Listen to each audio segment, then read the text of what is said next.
Welcome or welcome back to my channel. My name is Annie. If you're new here, hi, it's so wonderful to have you here and tuning into this episode. It is episode 16. Today I'm outside recording this video. I feel like I've been wanting to do a video outside. It's just like the weather has not been that warm enough for me to do so. But today it is warm. I think it's in like the 50s or something. So I decided to why not do it outside today.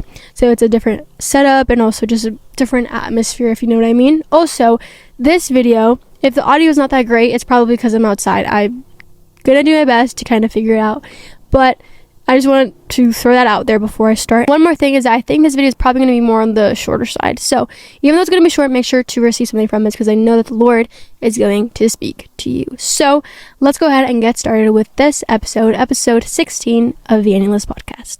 I feel like so often people get scared of the fact that people are so prone to judge them and so prone to say things about them that they let that be the thing that holds them back in life, that holds them back in their dreams and endeavors and what God has placed on their heart. And what I want you to take away from this whole video is that you will look crazy, but let that be the case. Let other people look at you and think you're weird. Let other people look at you and think you're a weirdo and you're crazy, you're a lunatic. Let people think that. What I want you to understand is that there is a certain amount of weirdness or a certain amount of craziness, whatever you might want to call it. There's a certain amount of that is required in order to fulfill your dreams and in order to fulfill the call that God has on your life. There is a call to be peculiar, to be weird, to be something that other people look at and honestly make fun of. Because we see all in the Bible so many examples of even our own Savior, Jesus Christ, being ridiculed and being mocked. People called him crazy. People called him the devil. People said all these crazy things about him because they truly in their human mind could not understand or comprehend what he was sent to do. And so you, as a Christian, as a follower of Christ, you think that you're gonna get away with not being made fun of? You think that you're gonna get away with not being mocked? No, you're not. Because even simply living the Christian life, it requires a certain amount of guts to be like, you know what? People are going to say things about me. People are going to make fun about me. They're going to judge me. But so what? Who cares? Because in the end, they're not my God. In the end, they're not the one that's going to see me at the end of my life at the gates of heaven and judge me for everything that I've done. They're not the person who's going to be there and tell me, well done, my good and faithful servant.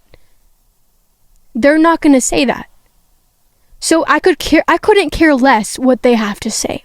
And so instead of trying to avoid that, or instead of trying to find your way or like a loophole around it, just embrace it. Why not embrace that other people call you crazy? Why not embrace that other people call you different and weird? Because that's what you are. You're not from this world, so the things that you are called to do are different. You're not meant to go out and do the things that the world does. You're not meant to get drunk and party and do everything with everyone. You're not meant to do that because you're held to a higher standard. And so of course humans are not going to comprehend what you're going to do. Of course you're going to make fun of you. So I want you to even look at the examples that we have in the Bible of our own Savior, Jesus Christ, when he was made fun of, when he was mocked, when he was ridiculed. Look at the example, like for example, there's a story in Mark chapter 5, verse 35. Jesus was on his way to go see Jairus' daughter, who was pronounced dead. When he got to his house, there were people who were crying and, doing whatever they were doing. And Jesus was like, what are you doing? Why are you crying? This girl isn't dead. She's literally asleep. And they started laughing at him. The audacity to laugh at the Son of God. To think he sounds crazy after what he just said. That's just one example. There's another example in the book of Matthew and in Luke where it's talking about Jesus on the cross, where these Roman soldiers were making fun of him, calling him the King of the Jews, making him a crown of thorns for him to wear on the cross, and the robe and whatever. All these things. Mocking Jesus on the cross. Literally mocking a man as he's being tortured. Like the Son of God. Think about that. Did Jesus try to defend himself? No, he didn't say anything. Because he knew that, why is it in my interest to try to convince these people that I'm the Son of God? Or to try to convince them of something that they do not believe is true? I've preached to them. I've healed. I can't change their minds. It's up to them to change their minds. It's up to them to change the way that they're viewing things. Or even take a look at Luke chapter 16, verse 14, where the very people who claim to love God, to be his servants, the Pharisees, those people who claim that they're righteous and all these things, mocking Jesus Christ. How does that sound? So even people in the church and in the world, they're going to judge you. Even people literally who you go to church with, people in Christianity, they're still going to talk about you. Don't you see all these conflicts on YouTube and everywhere where these people are making fun of people who believe in healing or in prosperity? So even in the church, there's a division because they say, oh, this is not of God. This is of the devil. So just accept it. Just accept that you are going to be made fun of. Just accept that you're going to look stupid. Just accept that you're going to look weird, because there's no use in denying it. So why not embrace that and go along with it? Because your fear of looking stupid is what's holding you back. Because how can you go to greater levels? How can God use you? How can you even claim to be a Christian if you are ashamed? If you're just trying to get everyone's approval, if you're just trying to make everyone, trying to convince them that you're going to do something great. This is what's holding you back, and you have to realize that. I'm going to read Galatians chapter 1, verse 10. So let's go ahead and turn to there. Am I now trying to win the favor and approval of men or of God? Or am I seeking to please someone? So take a look at your life and ask yourself, who am I trying to please? Am I trying to please and gain favor with the people around me? Or am I trying to gain favor and approval of God? Because let me tell you, there's even a verse about this. What does it matter if the whole world approves of you, but you lose your own soul? It's honestly a bad sign if the world is honestly in favor of you, if the world is cheering you on. It's honestly a bad sign, and you honestly would want to examine your life and realize, am I doing something against God? Because this isn't adding up. Because I don't know about you, but I'd rather, me personally, have the whole world make fun of me, call me weird, call me crazy, but have God on my side, than have God not on my side and have the world love me and applaud me. Because in Romans 8:31 it says, if God is for you, who can be against you? If God is on your side, if he is cheering you on, if he is helping you with your vision, if he has given you that vision, if he has planted that seed, then why no one who will come into my life to try to threaten me or to try to discourage me, it won't work, because I have God on my side, and that's the only person that I need. But until you realize that and are fine and okay with God being on your side and no one else, then you are going to stay in the same place that you are right now. You're going to feel stuck. You're going to be in your little box and you're never going to grow. And that's just how life goes. Because I'll give you this. What if God tells you, I want you to go around the whole world preaching the gospel. I want you to have big crusades or whatever. Are you going to be scared of what people might say? Oh, you're going to ministry? Or, oh, you have these crusades, right? But they barely have any people. Okay, so what? Do not despise the day of small beginnings. You don't know what God has planned for me. He's told you to start a business, but you're scared. You're scared. Oh, but God, there's people watching me. What if I fail?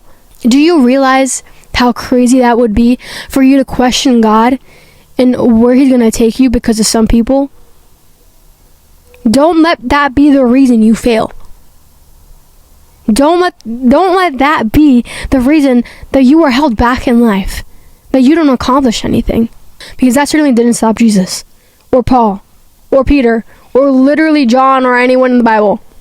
It didn't stop them. after Noah was literally being mocked because God told him to build an ark. Do you realize how that man could have been, that man was probably harassed because he was building an ark for years and years, saying that there's going to be a huge flood?